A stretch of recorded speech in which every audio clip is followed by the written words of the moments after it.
नमो अरिहंताणं नमो सिद्धाणं नमो आर्याणं नमो बुजायणं नमो लोये सर्वसाहुणं मंगलम भगवान वीरो मंगलम गौतमो गणी मंगलम कुंद कुंदार्यो जैन धर्मोस्तु मंगलम सर्वमंगल मांगल्यम सर्वकल्याणकारकम प्रधानम सर्वधर्माणम जैनम जयतु शासनम। नमो तीर्थनायक ने नमो ओंकार नाद ने ओंकार संग्रयो जयने नमो ते कुंद कुंद ने अहो उपकार जिन वर्णो कुंदनो ध्वनि दिव्यनो जिन कुंद ध्वनि आप्या अहो ते गुरु कहानो।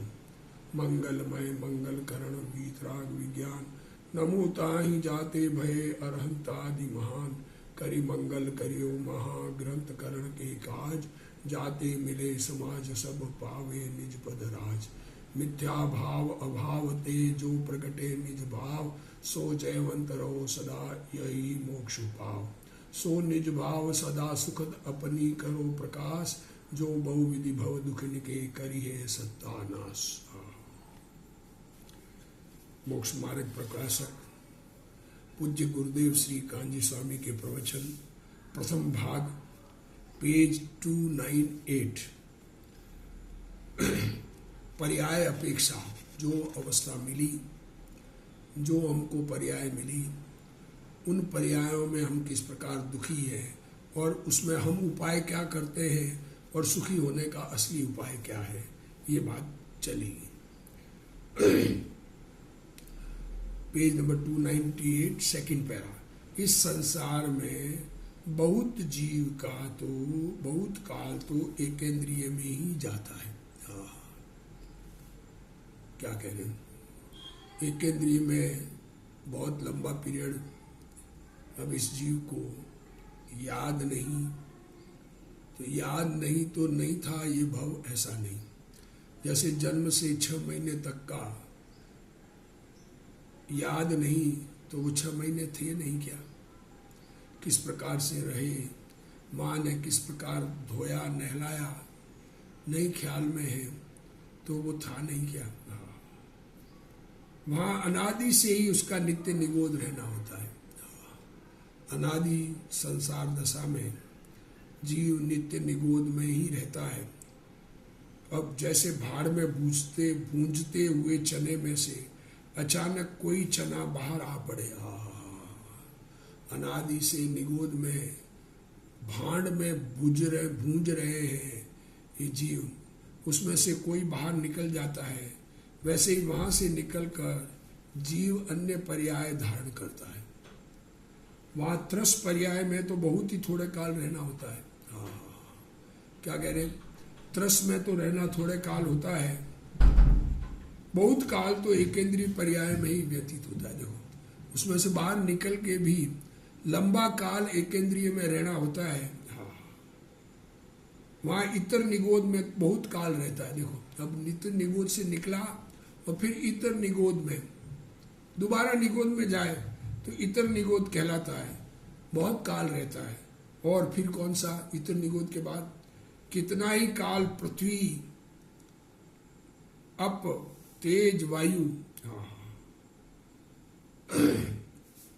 पृथ्वी, जल, अग्नि और वायु और वनस्पति में 5 स्थावर में बहुत काल बीतता है।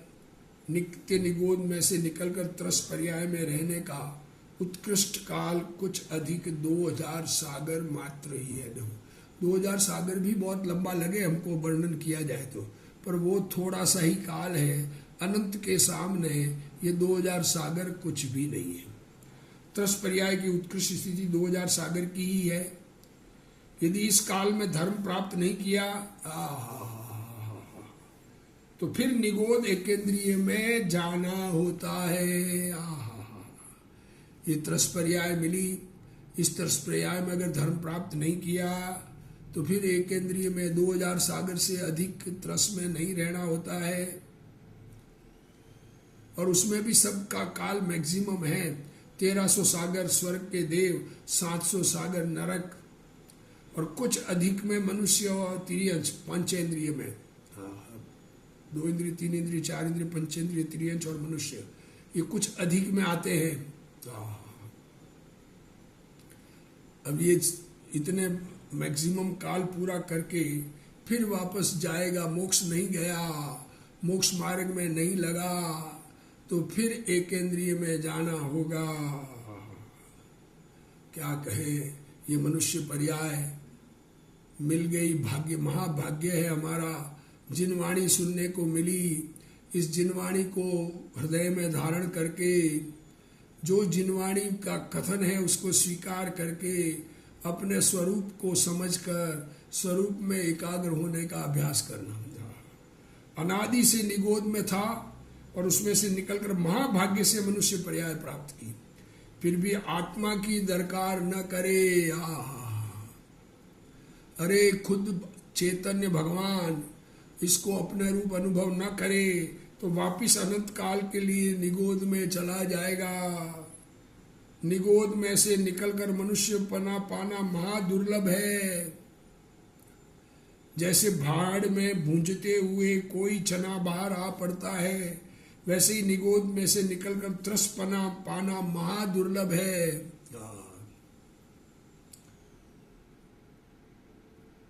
त्रस पने में से वापस निगोद में जाए तो उस इतर निगोद में उत्कृष्ट काल 2.5 पुद्गल परावर्तन रहता है।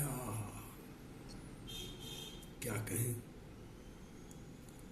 2.5 पुद्गल परावर्तन काल फिर निगोद में मैक्सिमम, मिनिमम तो आना जाना रहता है, वो अलग बात है। तथा अग्नि वायु आदि एकेंद्रिय में असंख्यात पुद्गल परावर्तन काल रहना होता है।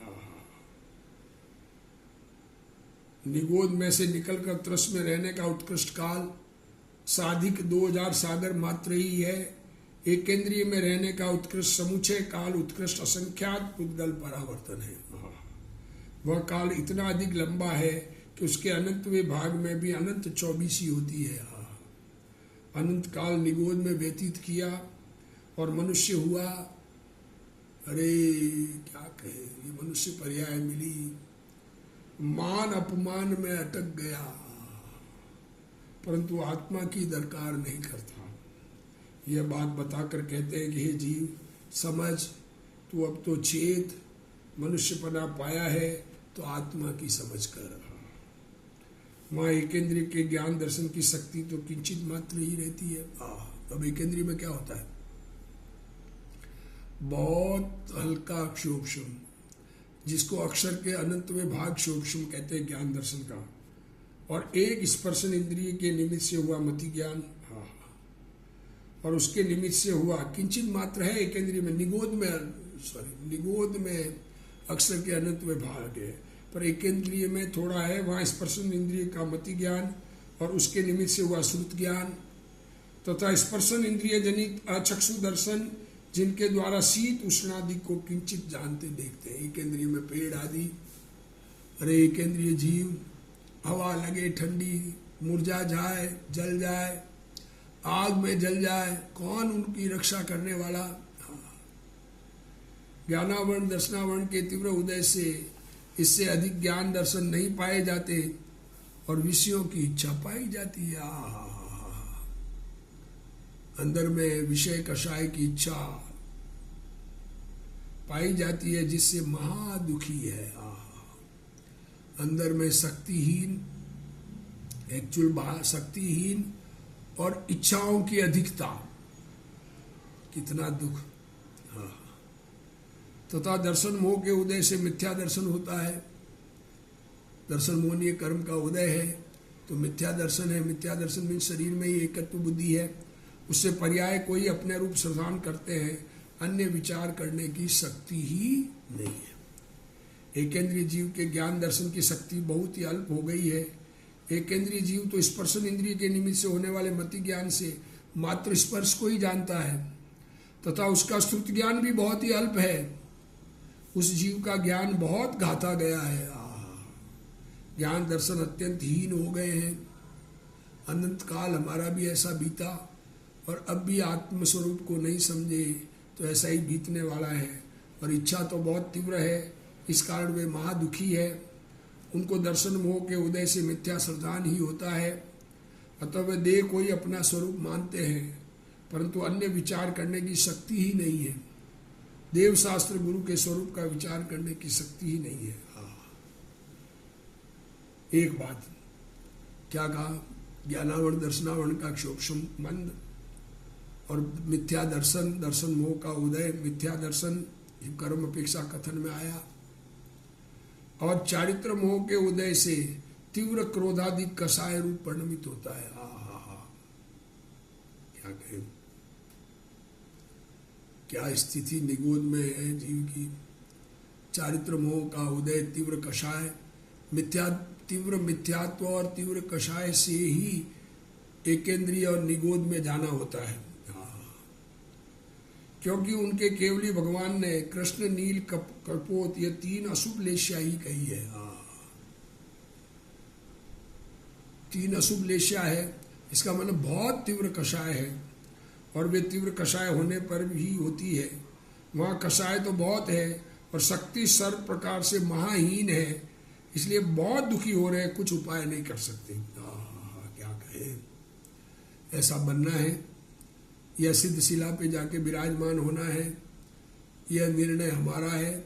सबका अपना अपना निर्णय है, किसी को विश्वास आवे नहीं आवे, वस्तु स्वरूप तो है जैसा है। वस्तु स्वरूप जैसा है वैसा समझने से कल्याण होगा, और जैसा है वैसा नहीं समझने से अनंत संसार होगा। अब अपनी बुद्धि को लगा करके सच्चा स्वरूप समझने में उपयोग लगाना, यह हमारा ही कार्य है, किसी और का नहीं है। कोई हमें मोक्ष में नहीं ले जा सकता, अपना कार्य करके स्वयं को ही अपना सुख प्रकट करना है। वे जीव चारित्र मोह के उदय से तीव्र कषाय रूप परिणमते हैं। एकेंद्रीय आदि जीवों के तीव्र क्रोधादि कषाय होती है। ठंडा पानी हो उसके जीव को भी तीव्र क्रोधादि कषाय होती है। पानी का जीव, अग्नि, जल, वायु, वनस्पति,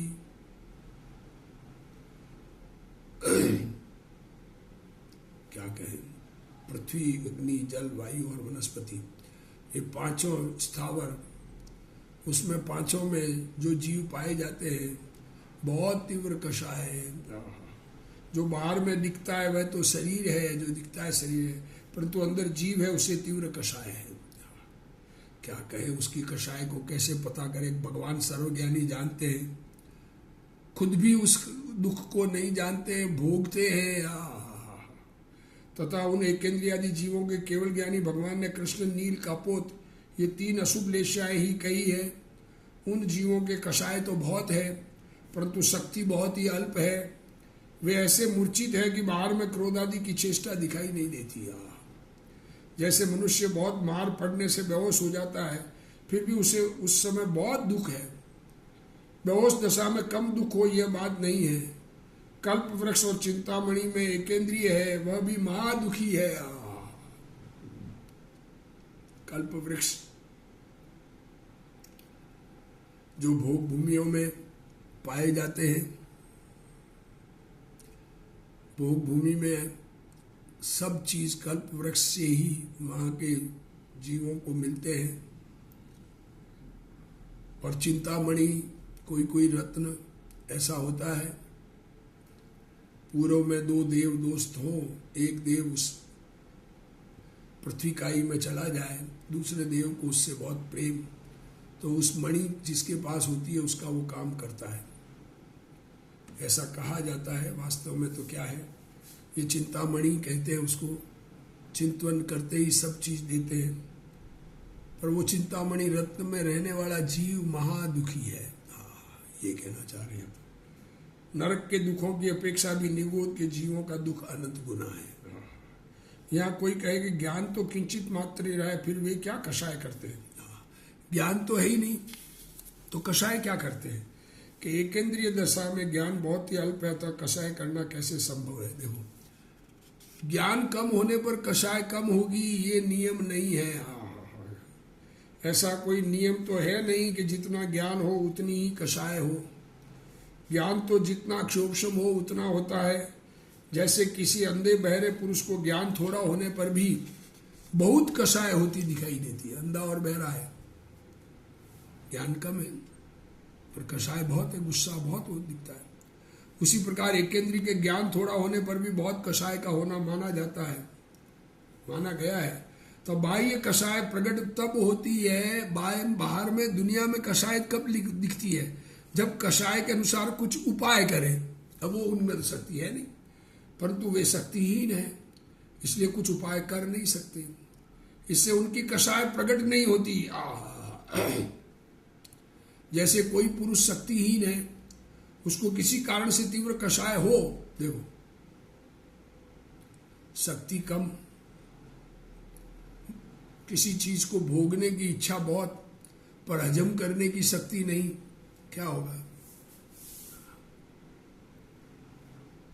तो तीव्र कषाय हो किसी को, परंतु कुछ कर नहीं सकता, इसलिए उसकी कषाय बाई में प्रकट नहीं होती, वह अति दुखी होता है। उसी प्रकार एकेंद्रीय जीव शक्तिहीन है, उनको किसी कारण से कषाय होती है, परंतु कुछ कर नहीं सकते, इसलिए उनकी कषाय बाह्य में प्रकट नहीं होती, वे स्वयं ही दुखी होते हैं।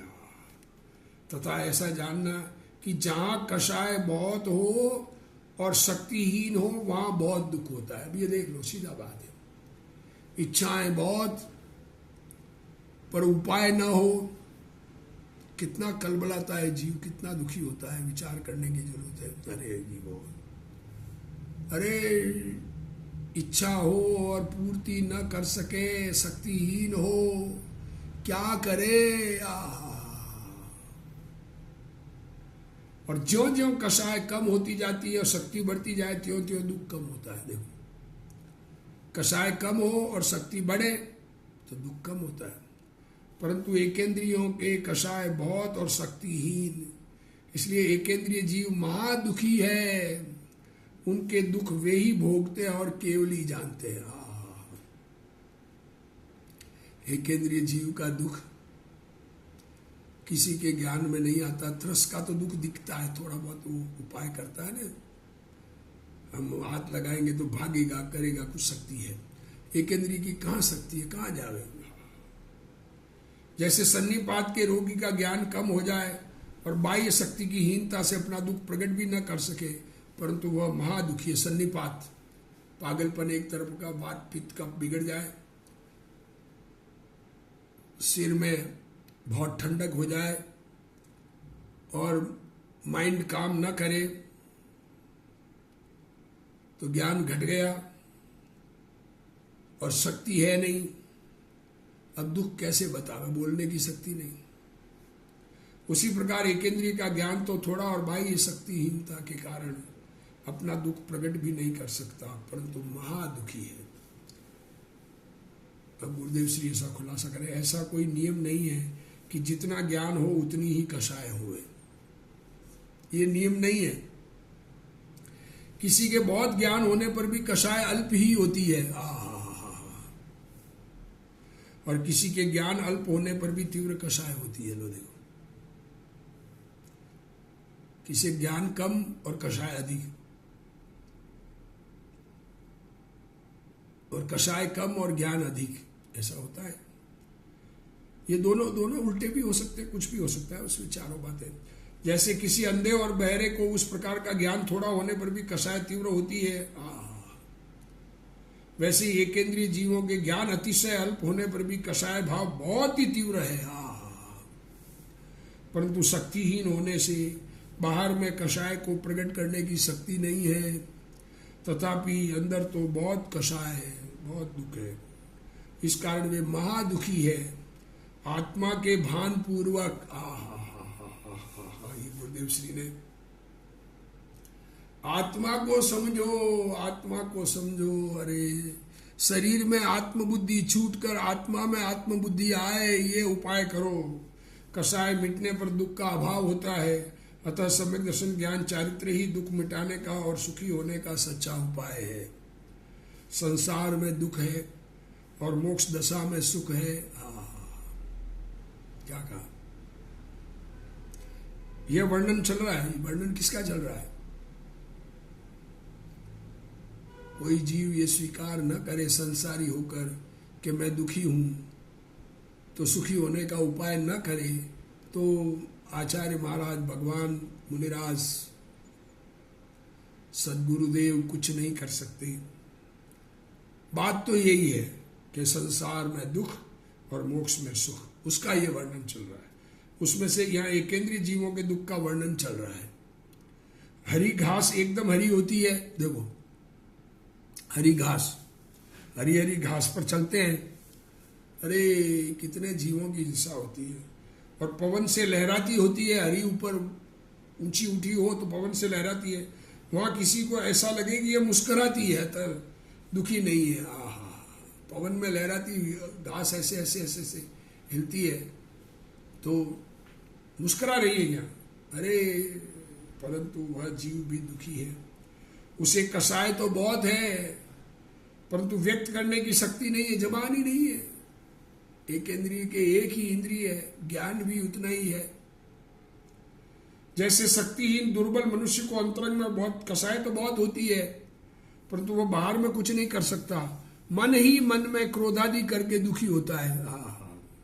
वैसे एक इंद्रिय जीवों को किसी कारण से महाकषाय होती है परंतु शक्ति अल्प होने से वे कषाय को बाहर में व्यक्त नहीं कर सकते परंतु वे महादुखी ही है। एक इंद्रिय जीव महादुखी है, यह बात सर्वज्ञ के अलावा कोई नहीं जान सकता। जिसने मनुष्य होकर भी आत्मा की दरकार नहीं की, तत्व का अनादर किया। देखो अब क्या कहना चाह रहे हैं गुरुदेव श्री, देखो ये मनुष्य पर्याय मिली पर इस मनुष्य पर्याय में आत्मा को समझने का प्रयत्न नहीं किया, बाहर के राग रंग विषय कषाय में जीवन बिता दिया, वृथा गया जीवन।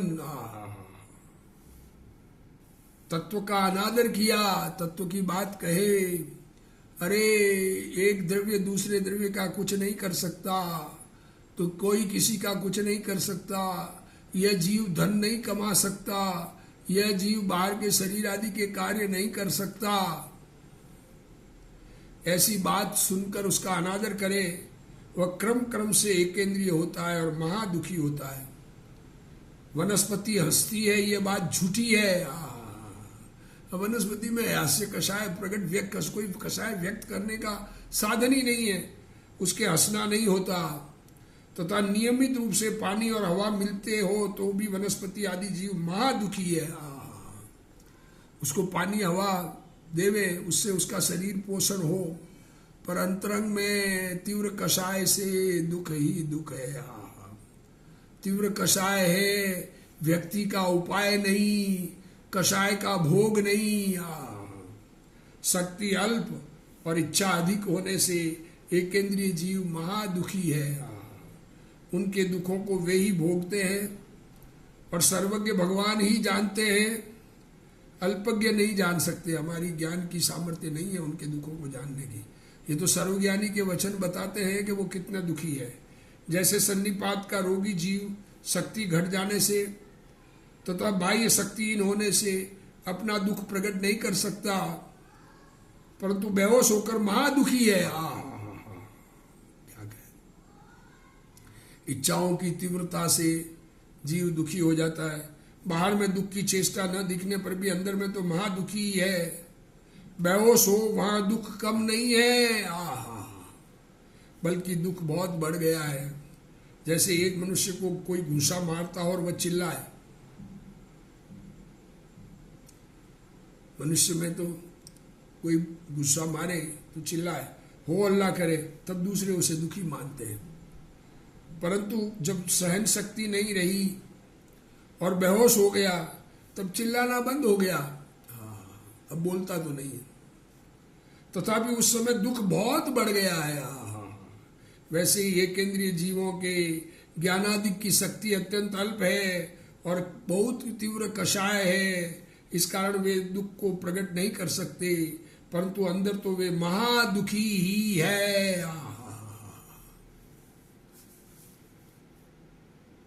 इस प्रकार एकेंद्रीय जीवों में 4 घाती कर्मों के निमित्त से दुख होना बतलाया।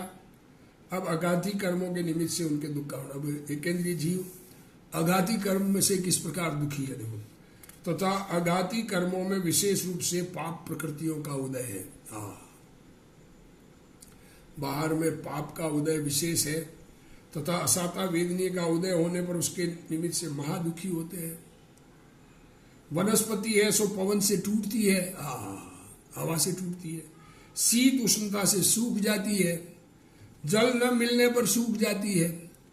अग्नि से जल जाती है, उसको कोई छेदता है, भेदता है, मसलता है, खाता है, तोड़ता है, इत्यादि अवस्था होती है। उसी प्रकार यथासंभव पृथ्वी आदि के हुए, पृथ्वी को भी खोदते हैं, जमीन खोद कर मिट्टी निकाल रहे हैं, तो उसमें मिट्टी के स्वयं जीव, त्रस जीव तो अलग हिंसा है। उन अवस्थाओं के होने से महादुखी होते हैं। जिस प्रकार मनुष्य के शरीर में ऐसी अवस्था होने पर दुख होता है, अब हमें कोई पीटे, मारे, काटे, कितना दुख होगा, उसी प्रकार उनके होता है। क्योंकि इनका जानपना स्पर्शन इंद्रिय से होता है। स्पर्शन का ज्ञान तो है उनको, और उनके स्पर्शन इंद्रिय है ही, उसके द्वारा उन्हें जानकर मोह के वश महाव्याकुल होते हैं। परंतु भागने की भाग नहीं सकते, एक इंद्रिय कहाँ भागे। लड़ने की कोई लड़ाई नहीं कर सकते, या किसी को बुला नहीं सकते, शक्ति नहीं है। इसलिए अज्ञानी लोग उनके दुख को नहीं जानते। तथा कदाचित किंचित साता का उदय होता है, परंतु वह बलवान नहीं होता। अघाती कर्मों में उनके मुख्य रूप से पाप प्रकृतियों का ही उदय होता है। असाता वेदनीय का उदय होने से वे उसके निमित्त से महादुखी होते हैं।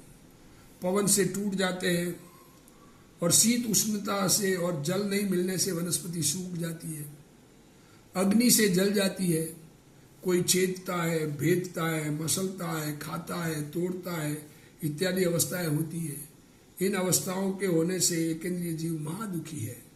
इस प्रकार यथासंभव पृथ्वी आदि में अवस्थाएं होती है।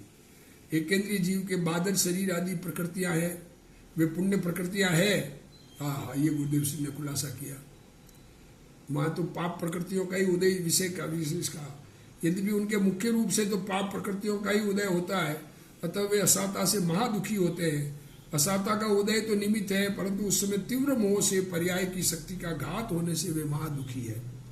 जैसे सर्दी इत्यादि अवस्था में मनुष्य को दुख होता है, वैसे एकेंद्रीय जीवों को भी सर्दी आदि से दुख होता है। अरे ये समझ में तो आवे, हमें जीवों पर दया भाव आवे। अरे एकेंद्रीय जीव भी दुख पाते हैं, तो उनकी उन पर दया का परिणाम हो। उन जीवों को मात्र स्पर्शन इंद्रिय जन्य ज्ञान का ही उगाड़ है, उसके द्वारा स्पर्श की अवस्था को जानते हुए वे तीव्र मोहवश महादुखी होते हैं। परंतु उनमें लड़ने की, बोलने की, भागने की शक्ति नहीं होने से लोग उनके दुख को नहीं जानते, परंतु वे महादुखी है। तथा कदाचित किंचित साता का उदय होता है, परंतु वह बहुत अल्प है। एकेंद्रीय जीवों के महापाप का उदय है, इस कारण वे महादुखी है। तथा आयु कर्म से एकेंद्रीय जीवों में जो अपर्याप्त है, उनके तो पर्याय की स्थिति उच्छ्वास के 18वें भाग मात्र ही है। देखो, एक सांस में 8-10 मार, जन्म्यो मर्यो भर्यो दुख भारा। और पर्याप्तों की अंतर्मूलत आदि कितने ही वर्ष पर्यंत है। पर्याप्ति पूर्ण होने पर पेड़ों की आयु कई वर्षों की है। वहाँ आयु थोड़ा होने से जन्म मरण होते ही रहते हैं, उससे दुखी है। तथा आयु कर्म से उदय से केंद्रीय जीवों में जो अपर्याप्त जीव है, उनकी पर्याय की स्थिति तो एक उच्छ्वास के 18वें भाग मात्र ही है, और पर्याप्त जीवों की स्थिति एक अंतर्मूलत आदि कितने ही वर्ष पर्यंत है। उनके आयु से थोड़ा होने से जन्म मरण करते ही रहते हैं, इस कारण वे महादुखी है। तथा नाम कर्म में तिर्यंच गति आदि पाप प्रकृतियों का ही उदय विशेष पाया जाता है। किसी हीन पुण्य प्रकृति का उदय हो, उसका बलवानपना नहीं होता, इसलिए उनसे भी मोह के वश दुखी होते हैं।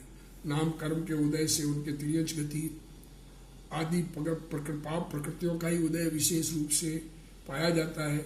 यद्यपि उनके किंचित पुण्य प्रकृति का उदय होता है, परंतु उसका बलवान पना नहीं है, इसलिए उनसे भी मोह के वश से दुखी होते हैं। पर्याप्त पना, आहारक पना आदि पुण्य प्रकृति के उदय से है। कोई पर्याप्त पना या आहारक पना प्राप्त होता है।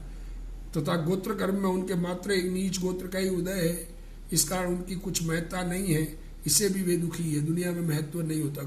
नीच गोत्र का जिनके उदय होता है, उनका दुनिया में महत्व नहीं होता है।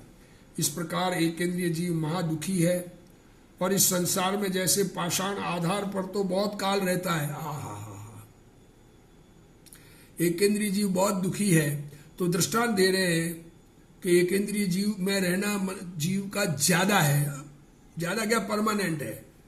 एक जैसे पत्थर जमीन पर तो बहुत काल रहता है, अगर ऊपर फेंके तो कितने देर रहेगा। निराधार आकाश में तो कदाचित किंचित मात्र काल रहता है। उसी प्रकार जीव एकेंद्रीय पर्याय में बहुत काल रहता है, अन्य पर्यायों में तो कदाचित किंचित मात्र काल रहता है। इसलिए यह जीव संसार में महादुखी है। इस प्रकार एकेंद्रीय जीव महादुखी ही है। इस संसार में जैसे पत्थर को पृथ्वी आदि का आधार हो, वहां तो बहुत काल रहता है, परंतु निराधार आकाश में तो कदाचित किंचित मात्र काल रहता है, अल्प काल में ही नीचे गिर पड़ता है। वैसे ही जीव त्रस पर्याय में तो बहुत अल्प काल रहता है और निगोद आदि एकेंद्रीय पर्याय में बहुत लंबे काल तक रहता है। त्रस में तो बहुत थोड़े काल, फिर निगोद आदि में ही लंबा पीरियड रहता है, अनंत काल बीतता है। त्रस बना और त्रस पर्याय में मनुष्य बना और अपना काम नहीं किया, मौका मिला, चूक गए, तो फिर निगोद में अनंत काल रहना है। अतः हे जीव, तूने निगोद से ऊंचा चढ़कर मनुष्य पर्याय को पाया है, तो अपने आत्मा के स्वरूप का भान कर ले, स्वरूप का आश्रय कर ले, जिससे तुझे फिर से ऐसे अवतार न हो। इसके लिए यह बात की है। ये अपने आत्मा का स्वरूप समझकर अपना कल्याण करने के लिए ये बात की है। अपना स्वरूप सब जीव समझे। इसी भावना के साथ आज का स्वाध्याय पूर्ण करते हैं। हे जिनवाणी भारती तोई जपू दिन रैन, जो तेरा शरणा गए सो पावे सुख चैन। जा वाणी के ज्ञान ते सूझे लोकालोक, सो वाणी मस्तक नमो सदा दे तुम डोक। जिनवाणी मात की जय।